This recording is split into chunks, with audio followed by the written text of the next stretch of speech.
In the end, Japan paid dearly for its ambition, and American armed forces avenged their shame at being caught unawares. With the end of World War II, the Soviet Union emerged as America's most threatening adversary. The Soviet detonation of an atomic bomb in 1949 and the sheer size of its armed forces kept the United States military in a perennial state of alert. In July of 1952, during the administration of Harry Truman, Washington, D.C. appeared to be the target of airborne intruders. But the prowlers weren't Soviet fighter planes. They seemed to be UFOs. Perhaps the most important sighting of all time was the so-called Washington merry-go-round. On 2 weekends in 1952, July 19 and 20, and July 26 and 27, UFOs were tracked by radar and seen by numerous individuals over Washington, D.C. and its environs.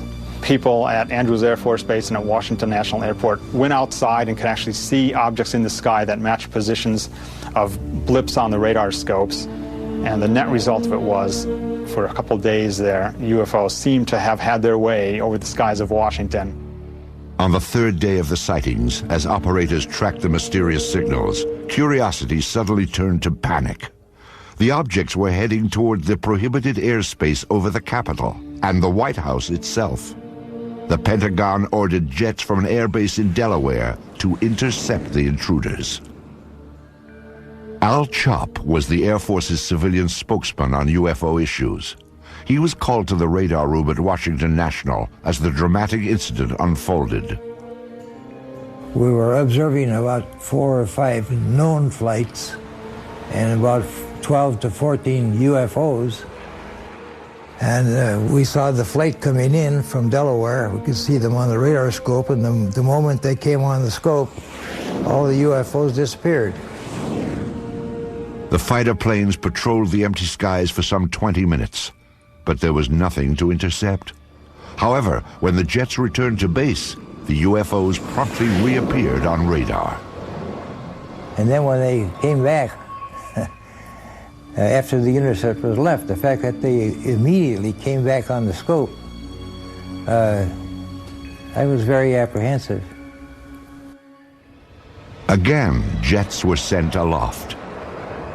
One pilot reported seeing the UFOs, which he described as blue and white lights. Then he reported that they were closing in. We could also see them on the radar scope, and we could see his return and the unknowns grouping around him. And he said, "They're all around me." And then he said later on, "What shall I do?" Well, what could we tell him? After a few minutes, the UFOs pulled back and then disappeared. The standoff was over. However, the extended episode had stunned the nation. That sighting has never been adequately explained. Because it happened in Washington, D.C., it alerted everybody right on up to the President of the United States and caused a national press conference by the Chief of Intelligence of the Air Force to try to calm everybody down. We have received and analyzed between 1,000 and 2,000 reports that have come to us from all kinds of sources.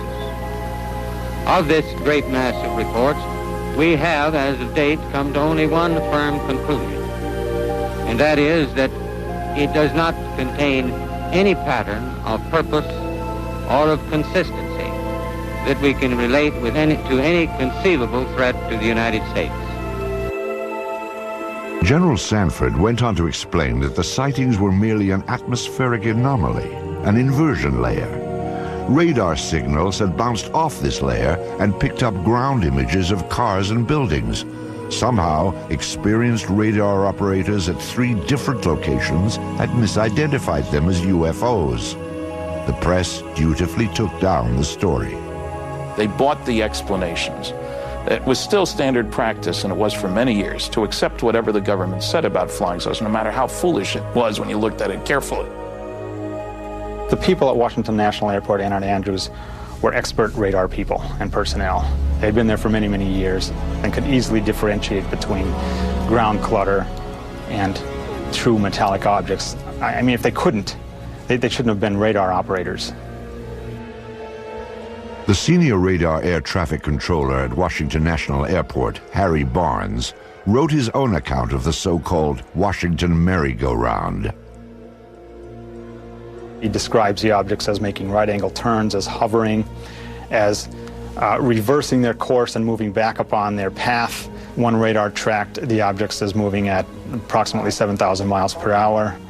He had never seen objects maneuver like this in his years of being over a radar scope. He didn't know what they were. There were a few others who did not believe the objects were simply a product of unusual weather conditions. At that time, I was convinced that these things were interplanetary machines of some kind, mainly because of what happened that night in the radar room at Washington National Airport. I'm convinced that those objects were real. We don't know what they are, and we don't know where they come from, but they are there. Of course, it's entirely possible that the military didn't really believe its own explanation of the UFOs. No fighters could catch up with these things, and they outmaneuvered the best that the military had to throw at them. Obviously, the people who were in charge of Air Force projects and Air Force intelligence at this time were not idiots. They were very, very smart people, as they are today. And I think they probably thought, once they appeared on Washington, oh my God, this is the holiest of holies. Now they're hovering around the White House and the Capitol. What can we do? Well, the answer turned out to be that they could do absolutely nothing. But it probably had to provoke a whole lot of consternation in official quarters. But I can't believe that they wouldn't have been interested in, at some level, trying to find out what is going on. It's a national defense concern. There was a technical report that said it's the most classified subject in the United States, even more so than the H-bomb. That's going pretty far. That's taking it very seriously. In the decades after the Washington National Incident, aerial sightings were reported more frequently and all across the country. Some episodes were even recorded on tape. Dark 05, 327.1, 327.1. On March 25, 1995, 3 crew members on America West Flight 564 saw something unusual in the sky over Bovina, Texas.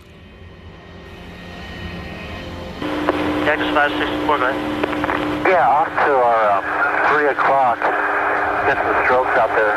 Could you tell us what it is? Right now, I don't know what it is right now. It was 10:25 p.m. and the plane was cruising at 39,000 feet. The crew kept their eyes on a large object with flashing lights, visible below them. When they turned west, the object turned too.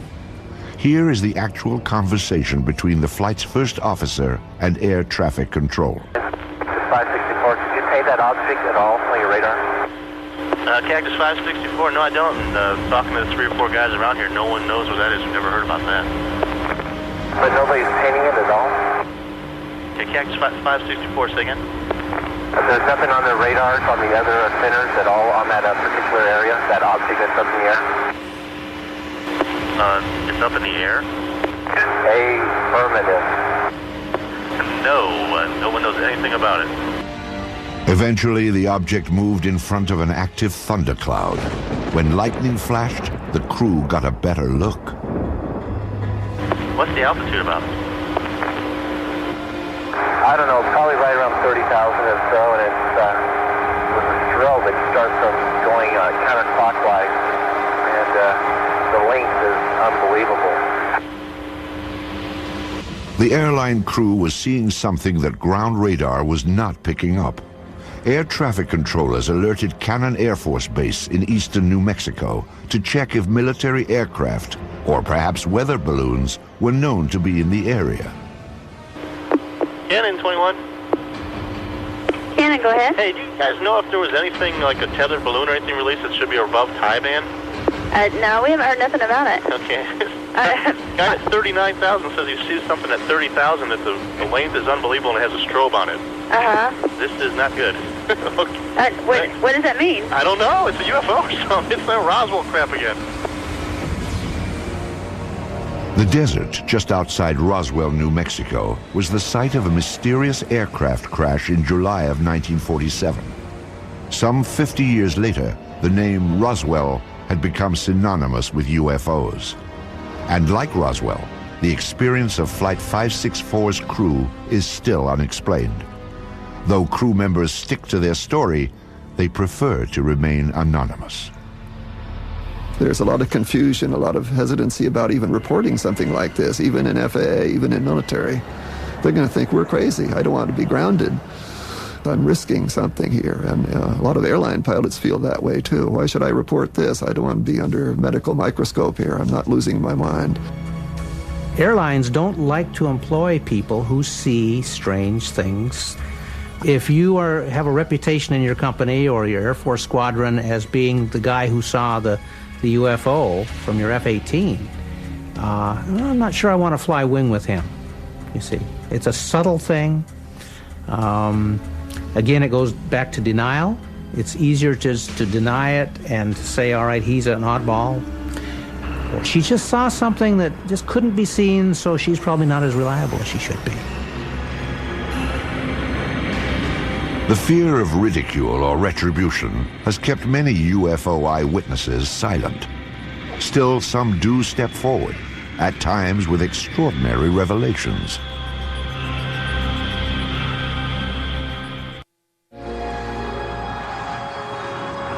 Shag Harbor is a small fishing village on the east coast of Canada. It is a peaceful place where the locals focus on the sea, not the sky. But in 1967, a dramatic UFO incident upended Shag Harbor's quiet ways. It was October 4th, 1967, when two of the townspeople en route to their homes spotted something strange above the tree line. My friend and I were talking as I was driving, and all of a sudden my friend said, look at those lights in the sky. When we first seen them, they looked like they were stopped. Of course, we was driving in the car and we couldn't tell if they were stopped or if they were moving or what they were. And after we lost sight of it and we went around the corner, we gained sight of it for a few more seconds, then we lost sight of it again. I know I was scared when I first got out of the car because I wasn't very long getting into the house, like to get my father and get him to come out and have a look at it. And I was kind of hoping that it would stay there long enough for him to see it, and it did. And I come home and I told my mother about it, and first question, of course, was you drinking? And I said, no, I don't think so. Smith and Kendrick weren't the only ones to see the strange lights. Many of the locals watched as they flickered off and on. Suddenly, the luminous object turned on its side and plummeted into the harbor waters. Eyewitnesses rushed to notify the Royal Canadian Mounted Police, or RCMP. The people who initially arrived on the scene, the civilians who were called in to aid the RCMP, concerns were for survivors.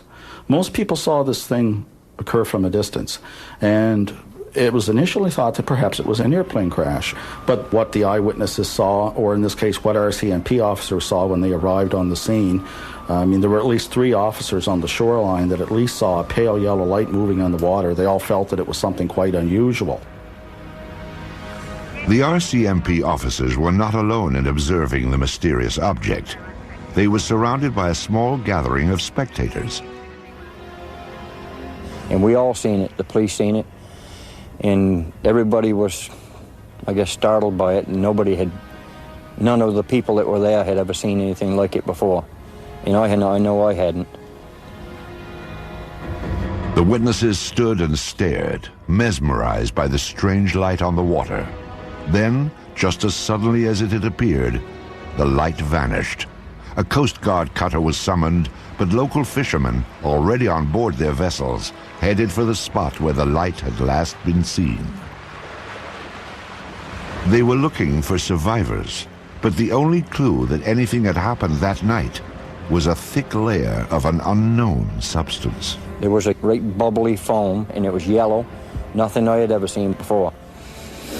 You couldn't smell no odor or anything. And we went about probably 3 lengths of the boat, and we ran out of it.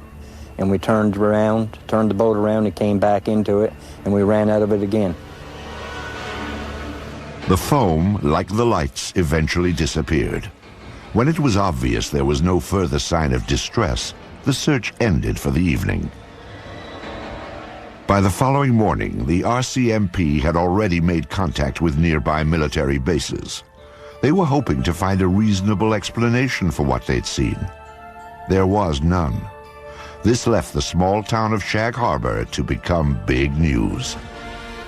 It's a headline story throughout the North American press and beyond. And in that, it was said quite clearly, there were statements made by personnel at Canadian Forces headquarters in Ottawa saying that, yes, indeed, we are searching for the crash of what we believe to be an unidentified flying object. This is one of those rare cases where something indeed real has gone into the water, and it's not an aircraft and it's not space junk. This was an official statement. Canadian Armed Forces clearly stated that the object was officially a UFO. But the question of where it went after hitting the water was still a mystery. Canada's Department of National Defence was determined to find out. Military authorities ordered an underwater search.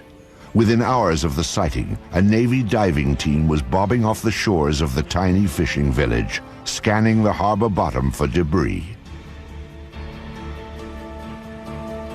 Meanwhile, Shag Harbor residents were stunned by what was happening in their small town. Those who had been the first to witness the lights were quickly gaining notoriety. Everybody teased me a lot about seeing Martians and all this stuff, but I believe I see something. I did see something, there's no question about that. And what it was, that I don't know, but it was something. It was definitely something. The people of Shag Harbor had no expectations. Roswell, although it occurred in '47, did not become, a story and a case until almost into the '80s, at least until '78. And they weren't influenced by that. Shag Harbor stood alone. Nothing was found during the Navy's 3-day vigil. On the 8th of October, the search was canceled. Media interest began to wane, and life in Shag Harbor settled back to normal. But researchers now claim there is more to this incident than originally revealed. 26 years later, the case was re-examined and unofficial information began to emerge.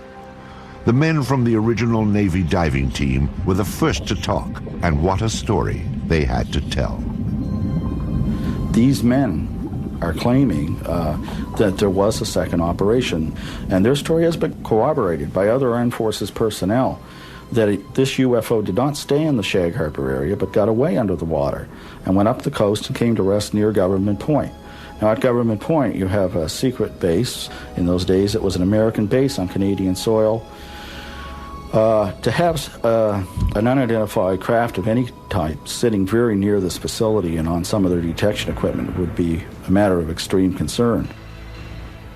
The Shelbourne military base at Government Point is now closed. But at the time of the sightings, it was a first line of defense against Soviet threats. Here, American forces monitored for submarine activity using a sensitive underwater grid. According to the unofficial story, an object triggered the detection device, and a flotilla of Navy vessels responded. From our best information, 6 to 7 ships camped over the object for about a week, keeping an eye on it. Divers went down on it. One diver in particular makes no bones about it that this thing was an unidentified flying object, and there were things on it. And as the men put it, there was still activity in these crafts. And they're absolutely certain that it was nothing from this earth, that it was a UFO. So this does go beyond the official record by quite a stretch. According to researchers, other eyewitnesses have come forward, making this story difficult to dismiss. So what evidence do we have of this happening? We have 3 to 4 people that tell us the story that this did happen. We've got the integrity of the witnesses, but that's, you know, witnesses are, we don't have the smoking gun, that's for sure, but I think we probably have the gun, but we just don't have the bullets. The unofficial story may never have confirmation, but it most certainly is complete. There is a beginning, a middle, and according to investigators, a surprising end. One of the things I enjoy most about the story is its end, because I suppose you could say, ufologically speaking, it has a happy ending, unlike most of these stories. After these ships sat over this object for a week, the UFOs start moving again while still submerged under the water and move down the coast of Nova Scotia and out into the Gulf of Maine. Once in the Gulf of Maine, they surface and fly away. This was a genuine UFO event. And what does that mean? Yes, it was an unidentified flying object, but beyond that, it means that it's nothing conventional. There are certainly aspects of this that you cannot explain or explain away. There is another episode involving a top-secret base, but this time, a high-ranking officer did come forward and sound the alarm when UFOs penetrated secure military airspace. Weather balloons? Swamp gas? A flock of birds? The planet Venus? These are some of the UFO explanations proposed by the military over the years. Ironically, some of the most unusual UFO episodes have been reported by military personnel, perhaps because they are trained to carefully observe their surroundings. Or maybe there is something on military bases that is of interest to UFOs. Of all these troubling accounts, few compare with the experience of 2 of the world's most technologically advanced countries, the United States and Great Britain. This was Bentwaters Air Force Base, located 140 miles north of London. The Rendlesham Forest stands just outside the base. Bentwaters is now abandoned, but before the Soviet Union broke apart, it was a hub of top-secret activity. This was a joint base, shared by both the United States Air Force and England's Royal Air Force. It was also a place that played host to some of the strangest sightings ever reported. I think the Bentwaters case is sort of a mainline, hardcore UFO case because it involves intelligent, educated people who are used to dealing with high technology. They're guarding it and securing it on their own base. They know aviation, they know weaponry. With security police who are trained to be good observers, they have to write all kinds of reports and defend what they say. And these people were puzzled, totally baffled by what they observed. During the Cold War, Bentwaters was the largest tactical fighter wing of the free world. Perhaps its most noteworthy period came in December of 1980, when both the military and the local townspeople watched a dramatic UFO episode unfold. Some say it even rivals the Roswell incident of 1947. It was a cool, clear winter night, when suddenly unfamiliar bright lights were spotted in the sky. They sort of went up and down and moved sideways. They went this way and that and moved about. And this was fascinating. So I opened the front door and walked out into my front yard and to get a better view. And so my house was right at the end of the runway. So I stood there looking at them and I thought, it can't be aeroplanes because I'd landed in the forest. Suspicious activity around the top-secret Bentwaters Air Base was always closely monitored. That night, neighbors could tell that they were not the only ones to experience the unusual episode. I stood there for a few minutes to see what anything else would happen, and I could hear the commotion on the base. The wind was in that direction. I could hear people shouting, calling, and vehicles start up, and I wondered what the commotion was. 3 military patrolmen had also reported unfamiliar lights shining from within the forest. They requested and received permission to investigate beyond the base perimeter. As required, the 3 military police officers filed a report about what they'd seen. I went in to collect the police blotters, the activity from the previous day and previous night, and the desk started laughing when I walked in. And I knew something interesting happened. And he told me by name the 3 individuals and said they were out in the woods chasing UFOs all night, and laughed, as though he didn't believe it. The sighting became a hot topic on the base. Though it was a source of amusement at first, the incident was taken somewhat more seriously as the hours ticked by. There was concern in the powers to be, so to speak, on the base, not so much from the incident that occurred, but the ramifications and the distraction, I guess is the best way to put it. Because a lot of those security policemen were guarding some very, very important materials and had a very, very responsible job. In order to get the base back to normal, the military brass dispatched a team of their own police to investigate. They hoped to find a reasonable explanation for the strange lights. But what they found only heightened concerns. The next day, several of the police went out to the area and did find indentations on the ground, and they called the British PCs, the British police, who came out and wrote it off as hens nesting and rabbits burrowing. The interesting thing is there were 3 depressions which were equal distance apart, and they were all the same diameter, and the ground had been depressed the same depth. Quite interesting. But the story did not end there. 2 nights later, the object returned. An American military team responded, setting out towards the forest. This time, investigators brought a Geiger counter to check for radiation, plus cameras and a tape recorder. Here is the actual recording of Colonel Halt as he encountered the mysterious object near Bentwaters Air Base. Oh, I saw a yellow tinge in it too. Weird. It appears to be maybe moving a little bit this way.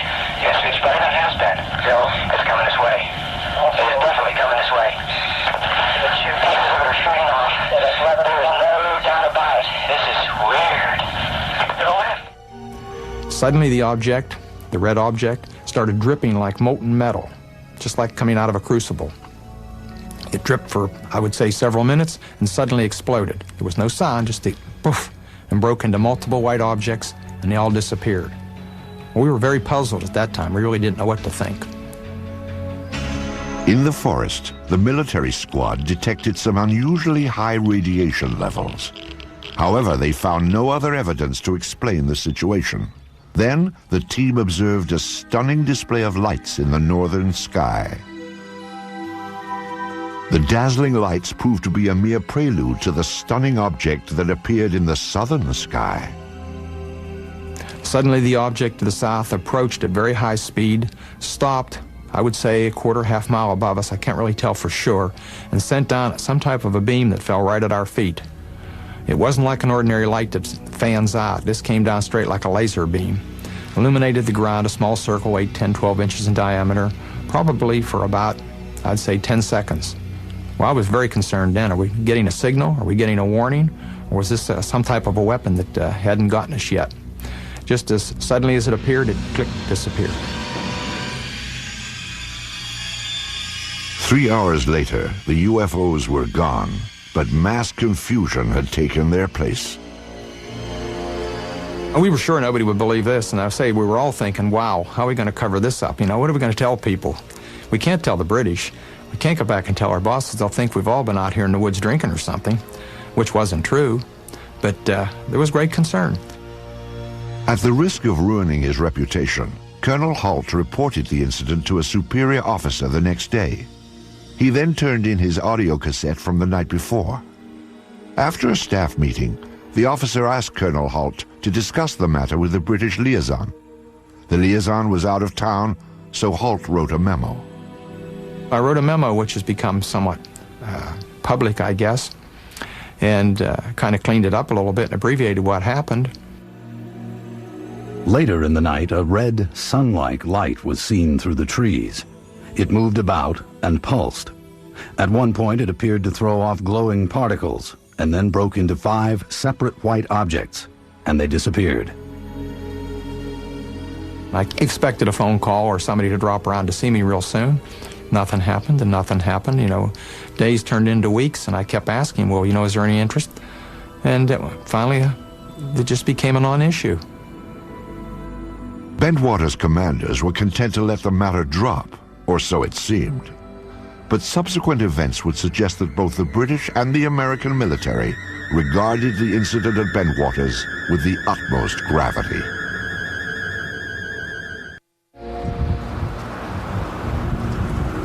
Shortly after Christmas in 1980, a series of bold UFO approaches apparently challenged the security of a top-secret airbase north of London. Lieutenant Colonel Charles Halt, Deputy Base Commander of the Joint American-British Outpost, was among the eyewitnesses. However, his reports to other Bentwaters officers elicited no response. Still, there is evidence that the incident was not ignored. Indeed, far from it. The local townspeople were among those who noticed a change around Bentwaters. I had customers come round to my garage who were military men. I asked what was going on, and they said, well, they weren't allowed to say. And I had 1 or 2 officer customers, and I asked them, and they weren't allowed to say either. I don't know why. British UFO researchers Dot Street and Brenda Butler attempted to interview eyewitnesses, but were barred from the base. They didn't say it was a UFO, they said something had happened in the forest. And when we came down and we actually tried to interview people, we were just stopped. A breakthrough came for the UFO investigators when military personnel began to reveal a bizarre story that included more than just the sighting. They claimed an alien craft controlled by extraterrestrials landed in Rendlesham Forest and made contact with American officers. These curious reports have been ignored or denied by government and military officials. Despite this dismissive reaction, some say that the armed forces were keenly interested in the events at Bentwaters. People did investigate, they did it from an arm's length. I was never formally debriefed, and I can't, to this day, can't believe that. I do believe some people crept around the base, so to speak. I do believe there were multiple agencies with a great deal of interest that probed discreetly. I can't explain. I've had people indirectly approach me trying to pry information out and to find out what was going on. Military officials offered only conventional explanations for the extraordinary reports. Among them, that a satellite had fragmented as it re-entered the Earth's atmosphere. I can't rule out that a satellite didn't fall or a portion of a satellite didn't fall in that area, but how would one account for the object moving through the trees? And the objects in the sky, they did not fall down. They stayed in the sky and moved about in sharp angular patterns, and there were 3 of them. And indeed, it does seem that some space debris did come through at around about the time concerned. But it should be remembered, of course, that the Bentwaters incident occurred over a series of nights. Another explanation for the sighting was refraction of the beam sent out by a nearby lighthouse. Clearly, something extremely unusual happened. The skeptical explanation that it was the lighthouse light reflecting strangely through the woods doesn't make any sense, because why hadn't they encountered that problem before since? If it's this lighthouse, the atmospheric conditions would have been such that at some other point it would have happened, but it never did. So you have something going on there that is inexplicable in the mundane. You've got very credible people who are charged with guarding a facility who cannot explain it, and if these people are incompetent, we'd better get them out of there. But none of the military personnel said to be involved were removed from the base. And publicly, it seemed both American and British officials were not anxious to pursue the matter any further.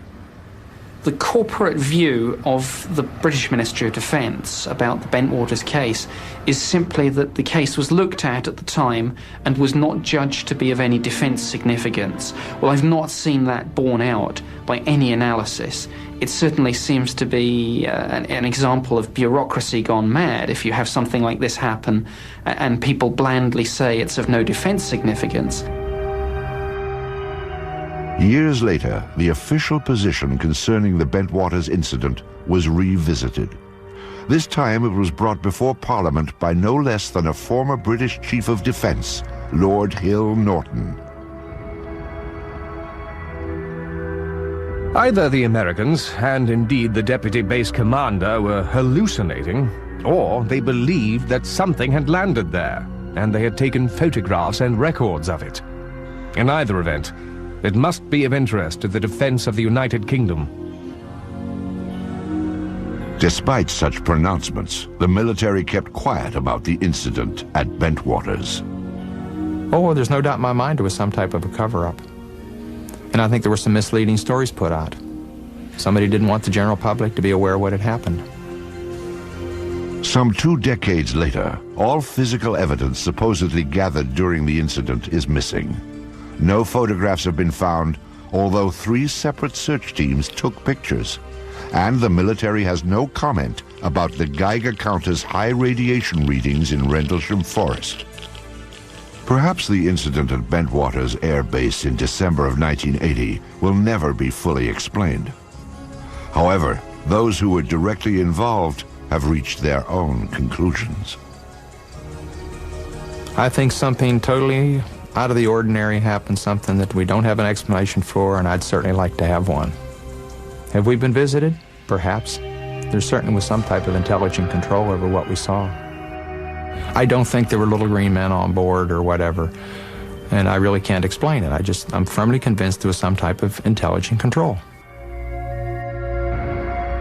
The baffling episode at Bentwaters is but one on a long list of sightings that seem to merit an in-depth and impartial investigation. Some of the most credible of these reports point to UFO penetration of sensitive defense installations. But there is one place on Earth where military authorities are said to have actually examined alien spacecraft: the forbidden American airbase known as Area 51. The peculiar events at Roswell in July of 1947 seem to have established a pattern for government handling of the UFO issue in the United States. The more officials denied the existence of UFOs, the more it appeared they had something to hide. In the 50s, there was the belief that the U.S. Air Force had proof of some sort that these were alien spaceships and was covering it up to prevent panic. That, in fact, the government not only knows about flying saucers, but is in cahoots with the aliens, that there is a technology exchange going on. In the years immediately after Roswell, the Army Air Force designed and tested a number of saucer-like craft, but none appeared to be of alien origin, nor were they especially flight-worthy. However, in recent decades, suspicion that the government was test-flying captured alien spacecraft has begun to surface again. Attention focused on an ancient dry lake bed deep in the desert of Nevada, at the heart of the Nellis Air Force Range. It is a top-secret test site known as Area 51. There's a new body of folklore growing up around UFOs, and this is associated with Area 51, which is part of the Nevada test site. And the story is that flying saucer technology is being tested and flown in extraordinarily advanced aircraft that are being developed there. There doesn't seem to be any question that there are extraordinarily advanced aircraft being test flown there, and this has been going on for some years. Area 51 was the development site used for the F-117 stealth fighter. U.S.-operated MiGs have flown from that area. These are extraordinary vehicles, and if you had seen, say, an F-117 in flight before it had been publicized, you would not have known what to make of it. It would have been a UFO in a very real sense, an unidentified flying object. The stealth fighter is truly an incredible aircraft which few could even dream of in the 1970s. To observers near Area 51 at that time, it would have appeared surprisingly alien and worthy itself of a flying saucer report. What's really interesting is that as long ago as 1947, people were reporting the boomerang-shaped UFO, which now looks very much like what is being flown as part of the stealth technology. It is interesting that certain kinds of aircraft that undeniably exist look very much like what people reported as UFOs for many years. Some believe that the source of such technology is alien. If it is, then many trace the source back to Roswell in 1947 and the government's supposed cover-up of the spacecraft that crashed there. The sensational UFO stories associated with Area 51 have made this remote site a mecca for the curious. Visitors to this spot are monitored from the restricted airspace above and by ground vibration sensors that detect their unwelcome approach. The surrounding mountaintops hold still other devices that scan for any movement below.